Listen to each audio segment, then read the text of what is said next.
നമസ്കാരം, ജനേക online entertainment and sports ന്യൂസിലേക്ക് സ്വാഗതം.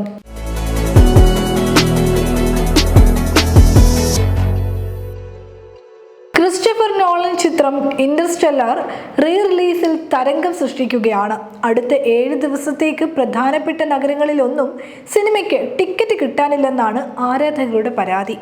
2 ദിവസം കൊണ്ട് തന്നെ മികച്ച കളക്ഷനാണ് ഇന്ത്യൻ ബോക്സ് ഓഫീസിൽ ചിത്രം നേടിയത്. ഫെബ്രുവരി 7-ന് റിലീസ് ചെയ്ത ചിത്രം 2 ദിവസം കൊണ്ട് 4 കോടിയോളമാണ് നേടിക്കഴിഞ്ഞത്. തിരക്ക് കൂടിയതോടെ മിക്ക തിയേറ്ററുകളിലും അധിക ഷോകളും നടത്തുന്നുണ്ട്. 2014 നവംബറിലാണ് ചിത്രം ആദ്യ പ്രദർശനത്തിനെത്തിയത്. ചിത്രത്തിന്റെ 10ാം വാർഷികത്തിനാണ് ഇപ്പോൾ വീണ്ടും ഇന്റർസ്റ്റെല്ലാർ പ്രദർശനത്തിനെത്തിയിരിക്കുന്നത്. ഡിസംബറിൽ റിലീസ് ചെയ്യാനാണ് തീരുമാനിച്ചിരുന്നതെങ്കിലും പിന്നീട് ഫെബ്രുവരിയിലേക്ക് മാറ്റുകയായിരുന്നു. ഐമാക്സിലും ഡോൾബിയിലുമാണ് ചിത്രം ഇപ്പോൾ പ്രദർശിപ്പിക്കുന്നത്. ക്രിസ്റ്റഫർ നോളന്റെ മാസ്റ്റർ പീസുകളിൽ ഒന്നായ സയൻസ് ഫിക്ഷൻ ചിത്രത്തിൽ മാത്യു മക്കോണഗൽ, ആൻ ഹാത്വേ എന്നിവരാണ് പ്രധാന വേഷങ്ങളിൽ എത്തുന്നത്. വെറും 7 ദിവസം മാത്രമേ ചിത്രം ഇന്ത്യയിൽ പ്രദർശനത്തിൽ ഉണ്ടാവൂ എന്നാണ് ഇപ്പോൾ പുറത്തുവരുന്ന റിപ്പോർട്ടുകൾ.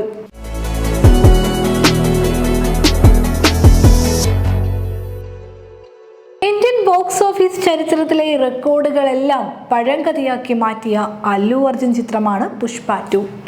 ആഗോള ബോക്സ് ഓഫീസിൽ നിന്ന് 1800 കോടിയിലധികം രൂപയാണ് ചിത്രം നേടിയത്. രാജ്യത്തെ എല്ലായിടത്തു നിന്നും മികച്ച അഭിപ്രായം ലഭിച്ചപ്പോഴും കേരളത്തിൽ ചിത്രത്തിന് സമ്മിശ്ര പ്രതികരണമായിരുന്നു നേടാനായത്. തിയേറ്റർ കത്തും കത്തിക്കല്ലേ ആൾക്കാർ. പുഷ്പ താഴത്തില്ല, വേൾഡ് ഫയർ. ഇപ്പോഴിതാ ചിത്രത്തിന്റെ വിജയാഘോഷത്തിനിടെ അണിയറ പ്രവർത്തകർക്ക് സംഭവിച്ച ഒരു പിഴവാണ് സമൂഹ മാധ്യമങ്ങളിൽ വൈറലായിരിക്കുന്നത്. പുഷ്പ 2വിന്റെ വിജയാഘോഷത്തിന്റെ ഭാഗമായി ഓരോ സംസ്ഥാനത്തു നിന്നുള്ളവർ ചിത്രത്തെക്കുറിച്ച് പ്രതികരിക്കുന്നതിന്റെ വീഡിയോ വേദിയിൽ പ്രദർശിപ്പിച്ചിരുന്നു. അതിനിടെ കേരളത്തിലെ തിയേറ്ററുകളിൽ നിന്നുള്ള പ്രതികരണവും ഉൾക്കൊള്ളിച്ചിട്ടുണ്ട്. കേരളത്തിന് പുറത്തു നിന്നുള്ള പ്രതികരണങ്ങളെല്ലാം ചിത്രത്തെക്കുറിച്ച് മികച്ച അഭിപ്രായങ്ങൾ പറയുമ്പോൾ, കേരളത്തിൽ നിന്ന് ഉൾക്കൊള്ളിച്ച ഭാഗങ്ങളിലാകട്ടെ ചിത്രത്തെക്കുറിച്ച് വളരെ മോശം അഭിപ്രായം പറയുന്ന പ്രേക്ഷകരെയാണ് കാണാനാകുന്നത്. രശ്മിക മന്ദാനയെ ഒരു കിണർ വെട്ടി കുഴിച്ചു മൂടണമെന്നാണ് ഒരു പ്രേക്ഷകൻ പറയുന്നത്. പിന്നെ മന്ദാനേനെ ഒരു കിണർ വെട്ടി കുഴിച്ചു മൂടണം, അത്രയ്ക്ക് ക്രിഞ്ച് ഫെസ്റ്റിവല്. ക്രിഞ്ച് ഫെസ്റ്റ് തന്നെയാണ് ചിത്രമെന്നും മറ്റൊരാൾ പറയുന്നുണ്ട്. എന്നാൽ ഇത് ചിത്രത്തെ അഭിനന്ദിച്ചുകൊണ്ടുള്ളതാണെന്ന് തെറ്റിദ്ധരിച്ചാണ് അണിയറ പ്രവർത്തകർ വീഡിയോ ഉൾപ്പെടുത്തിയതെന്നാണ് സമൂഹ മാധ്യമങ്ങളിൽ നിന്ന് പറയുന്നത്. വേദിയിലിരുന്ന പ്രതികരണങ്ങൾ കണ്ട് കണ്ണ് നിറഞ്ഞിരിക്കുന്ന അല്ലു അർജുനെയും സംവിധായകൻ സുകുമാരനെയും വീഡിയോയിൽ കാണാൻ സാധിക്കും.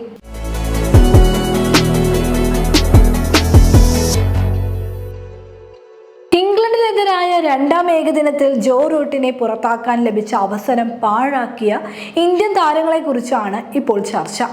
ഇംഗ്ലണ്ട് ബാറ്റിങ്ങിനിടെ സ്പിന്നർ അക്സർ പട്ടേൽ എറിഞ്ഞ 25ാം ഓവറിലാണ് റൂട്ടിനെ പുറത്താക്കാൻ അവസരം ലഭിച്ചത്.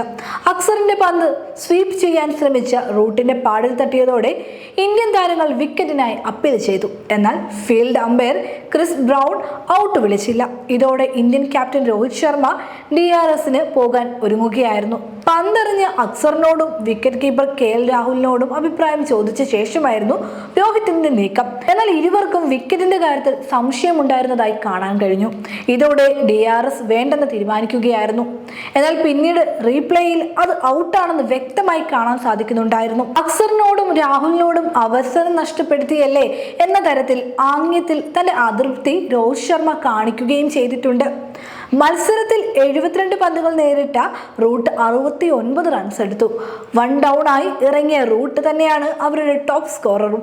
6 ബൗണ്ടറികൾ നേടിയ റൂട്ടാകട്ടെ രവീന്ദ്ര ജഡേജയുടെ പന്തിൽ വിരാട് കോഹ്ലിക്ക് ക്യാച്ച് നൽകിയാണ് പുറത്തായത്.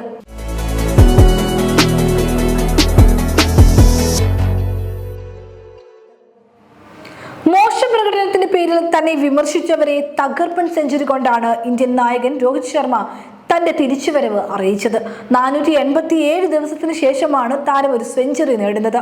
കട്ടക്കിൽ ഇംഗ്ലണ്ടിനെതിരായ 2ാം ഏകദിനത്തിൽ 90 പന്തിൽ 119 റൺസ് എടുത്താണ് താരം പുറത്തായത്. കരിയറിലെ 32ാം സെഞ്ചുറി കൂടിയായിരുന്നു രോഹിത്തിനിത്. നായകന്റെ സെഞ്ചുറി കരുത്തിൽ 3 മത്സരങ്ങൾ അടങ്ങിയ ഏകദിന പരമ്പരയും ഇതോടെ ഇന്ത്യ സ്വന്തമാക്കി. 7 സിക്സും 12 ഫോറും അടങ്ങുന്നതാണ് രോഹിത്തിന്റെ ഇന്നിംഗ്സ്.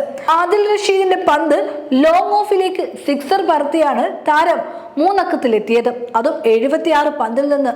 താരത്തിന്റെ കരിയറിലെ രണ്ടാമത്തെ വേഗതയേറിയ ഏകദിന സെഞ്ചുറി കൂടിയാണിത്. 2023 ഒക്ടോബർ 11 ഡൽഹിയിൽ അഫ്ഗാനിസ്ഥാനെതിരെയായിരുന്നു രോഹിത് അവസാനമായി ഏകദിനത്തിൽ സെഞ്ചുറി നേടിയത്. സിനിമാ കായിക ലോകത്തെ പുത്തൻ വാർത്തകളും വിശേഷങ്ങളുമായി ജനയുഗ ഓൺലൈൻ എന്റർടൈൻമെന്റ് ആൻഡ് സ്പോർട്സ് ന്യൂസിന്റെ മറ്റൊരു എപ്പിസോഡിൽ കാണും വരെ നമസ്കാരം.